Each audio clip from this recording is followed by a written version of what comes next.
Probably most of you wouldn't believe this, but back in the early 80s, I had a white coat like that. I didn't do the pants thing, but I did have the white coat, and I would pull my sleeves up, you know, like the Saturday Night Live. I know, it was pretty bad. But that video, money, money, money. Money, money, money. I mean, isn't that much of what society talks about today? Money, money, money. Just think about, I mean, I really didn't want to bring him up, but how can you not bring him up?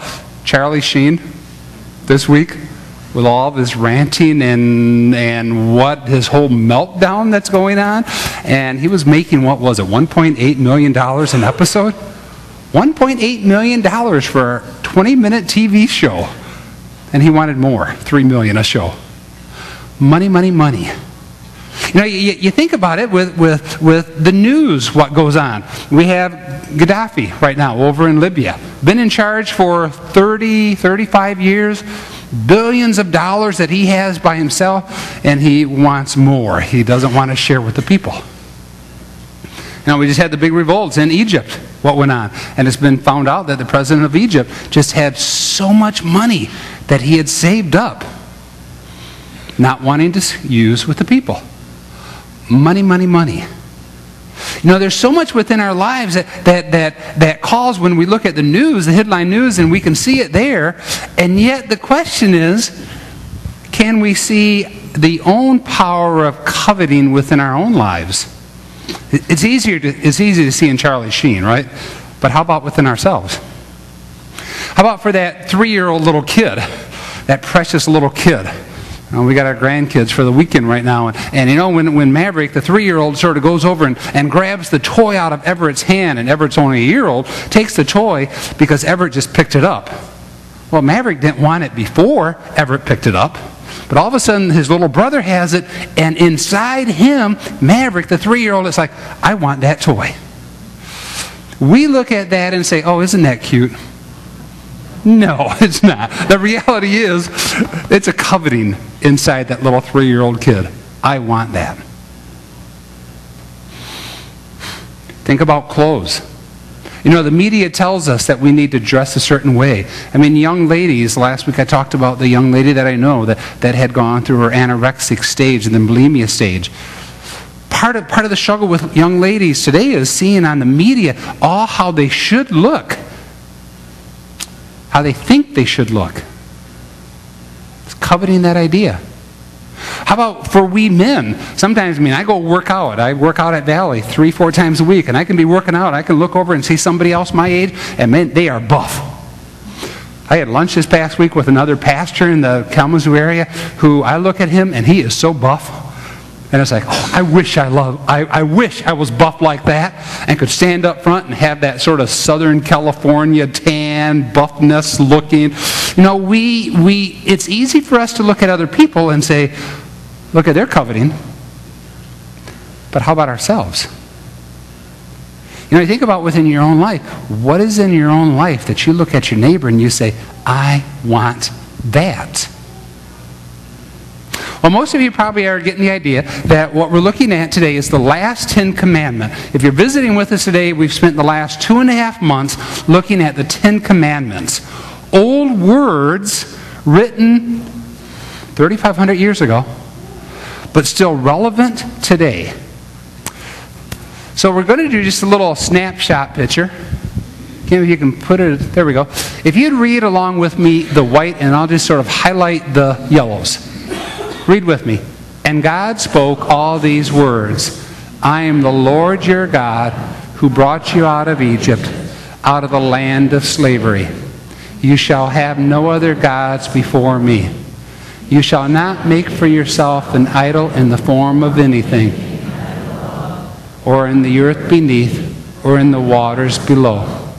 You shall not misuse the name of the Lord your God, for the Lord will not hold him guiltless who misuses his name. Remember the Sabbath day by keeping it holy. First things first, God says, I got a claim on you. I took you out of your own sin. I have a claim on you. You're mine. We think we have our names on our houses or our cars or our 401s or anything else that we think is ours.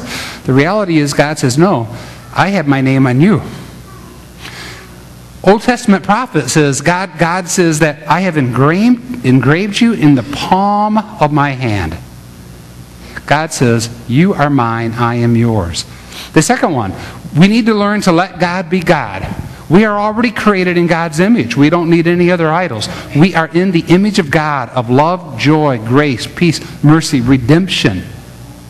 Third, don't misuse the name of the Lord your God. You accept Christ into your life, you take the name Christian. I've said now for many weeks, I'm proud to be a Van Hukelum. I don't want to drag my family name through the mud. If you've taken the name Christian, we have that family name. We don't want to drag it through the mud. Remember the Sabbath day. Keep it holy. 24/7, just not Sunday, but 24/7 is holy to God. We have the next 6. Let's read along together.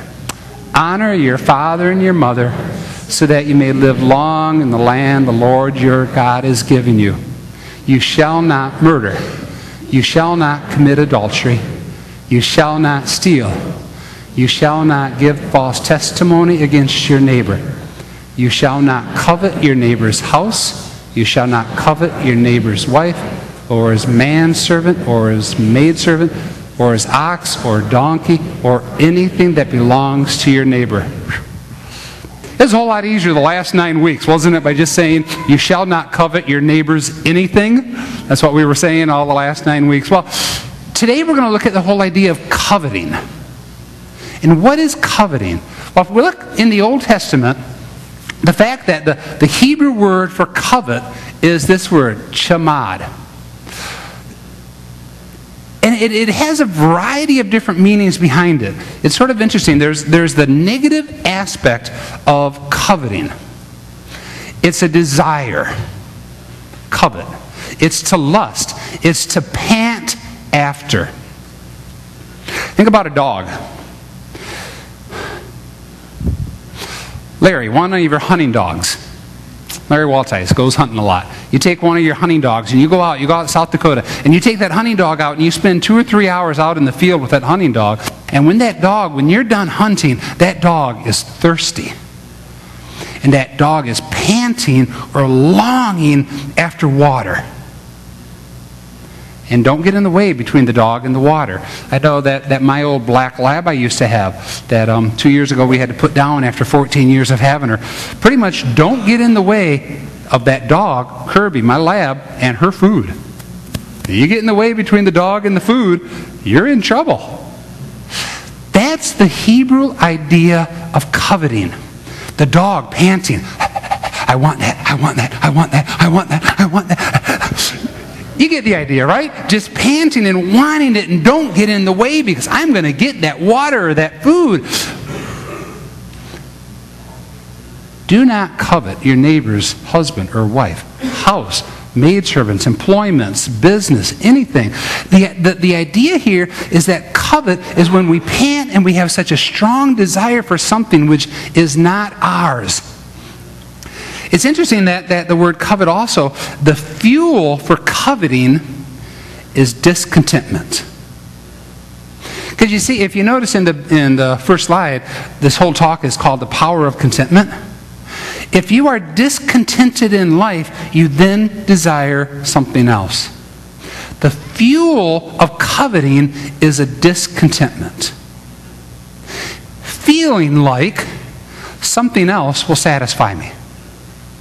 The discontentment within your own marriage, and you say, you know, that other spouse, that other woman, that other man that I'm getting to know, they have everything that would fulfill what I need in my life.